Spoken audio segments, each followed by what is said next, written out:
లలితాకుమి ఉన్నతి ప్రేక్షకులకు శుభోదయం. ఈరోజు మనం మానవ శరీరం పట్ల గౌరవం, ఉద్దేశపూర్వకమైనటువంటి గర్భస్రావం గురించి మరికొన్ని విషయాలను తెలుసుకుందాం. సామెతల గ్రంథకర్త సొలొమోను అంటారు, దేవుడు అసహ్యించుకొను కార్యములు 7 కలవు. అవి గర్వపు చూపు, కళ్ళలాడు నాలుక, నిర్దోషులను చంపు చేతులు, కుట్రలు పన్ను హృదయము, చెడ్డను చేయుటకు పరిగిడు పాదములు, సాక్ష్యమును మాటిమాటికి బొంకులాడుట, ప్రజలలో జగడములు పెంచుట. అయితే మనము మాట్లాడుకునేటువంటి విషయాలు ఇప్పుడు ఏమిటంటే,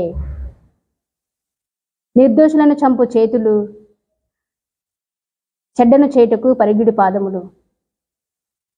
ఎప్పుడైతే మనిషి ఇలాంటి కార్యాలకు పాల్పడుతూ ఉంటాడో, ఇవి దేవుని సృష్టికి వ్యతిరేకమైనటువంటి పాపాలు కనుక దేవుడు వాటిని అసహ్యించుకుంటాడు.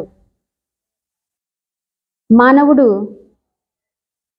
తన శరీరం అనే ఆలయాన్ని పవిత్రంగా ఉంచుకోకుండా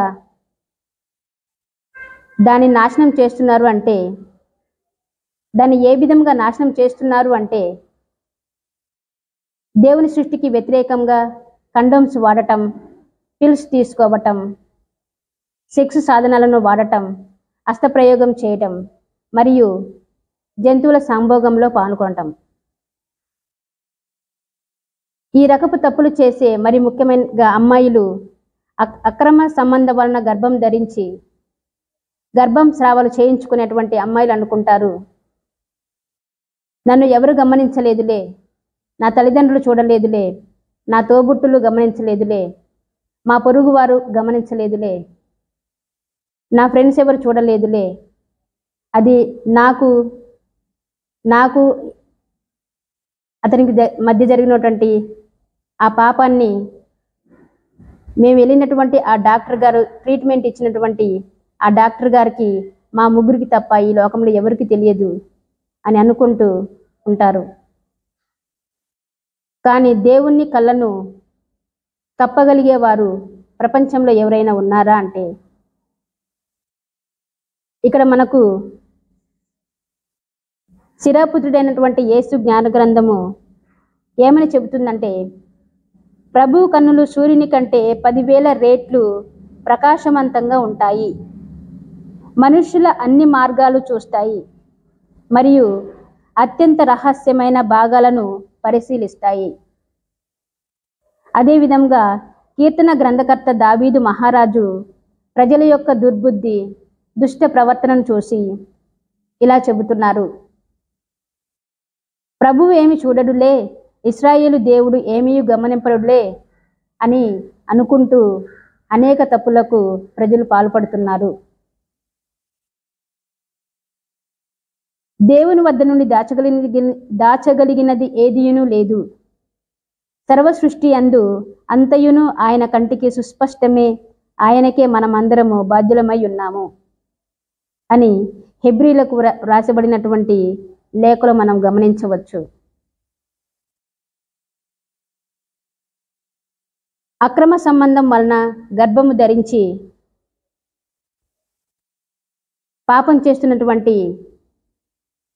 అమ్మాయిలకు దేవుడు ఇచ్చినటువంటి శిక్ష ఏమిటంటే గర్భస్రావ క్యాన్సర్ వ్యాధులు.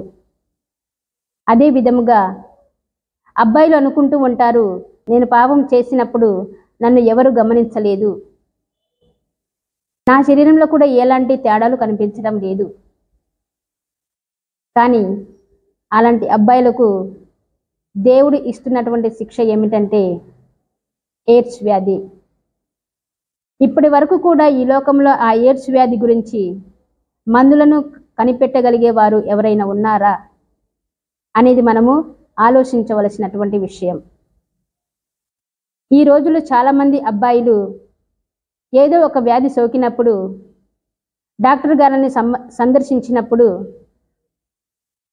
డాక్టర్ గారు, అయ్యా నీకు ఎయిడ్స్ వ్యాధి అని చెప్పినప్పుడు చాలామంది అబ్బాయిలు తల ఎత్తుకొనుటకు కూడా సాహసించకుండా తమ జీవితాలు అక్కడికే ముగుస్తున్నాయని తెలుసుకొని వారు ఆత్మహత్యలకు పాల్పడుతూ ఉన్నారు. కొన్ని రోజుల క్రితం ఒక తల్లి చెప్పినటువంటి మాటలు. సిస్టర్ గారండి, మా కుమారుడు ఇంటర్మీడియట్ చదువుతున్నాడు. ఇప్పుడు ఈ HIV వ్యాధితో, ఎయిడ్స్ వ్యాధితో బాధపడుతూ ఉన్నాడు. నా కళ్ళ ముందే నా కుమారుడు పతనమైపోతూ ఉన్నాడు. రోజు రోజుకు చిక్కిపోతూ ఉన్నాడు. కానీ ఏ డాక్టర్ దగ్గరికి వెళ్ళినా కానీ ప్రయోజనం లేదు. అదే విధముగా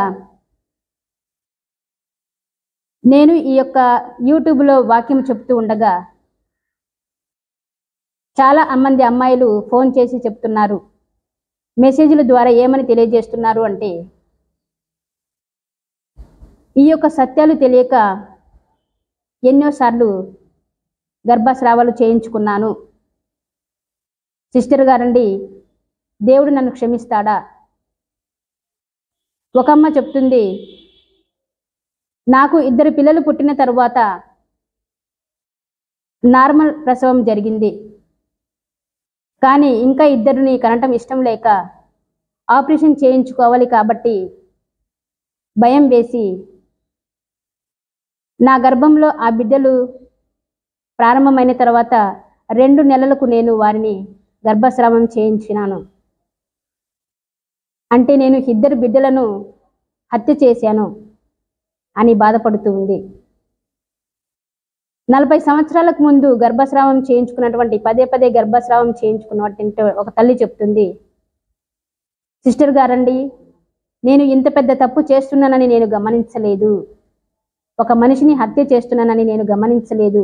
కానీ ఒకటి నేను అనుకున్నాను, నేను చేసిన పనిని ఎవరు చూడలేదు కదా, గమనించలేదు కదా అని. కానీ దైవ సృష్టికి, దేవుని యొక్క కంటికి అన్ని సుస్పష్టమే అన్న విషయం నేను ఇప్పుడు తెలుసుకున్నాను. దేవుడు నన్ను క్షమిస్తాడా? ప్రియ సహోదరి సహోదరులారా, నిజంగా పశ్చాత్తాప హృదయంతో ఇలాంటి తప్పులు చేసిన వారు ఎప్పుడైతే దైవ క్షమాపణ కోరుతూ ఉంటారో, పాప సంకీర్తనం ద్వారా దేవుడు తప్పకుండా వారిని క్షమిస్తాడు. కాబట్టి వివాహిత మరియు అవివాహితులైనటువంటి యువతి యువకులారా, దేవుడు అనుగ్రహించినటువంటి మన శరీరాలను పవిత్రంగా ఉంచుకున్నట్టుకు ప్రయత్నిద్దాం. ప్రతిరోజు దైవ కృపలో ముందుకు సాగటానికి పవిత్రాత్మ సహాయాన్ని కోరుదాం. మరియమాత యొక్క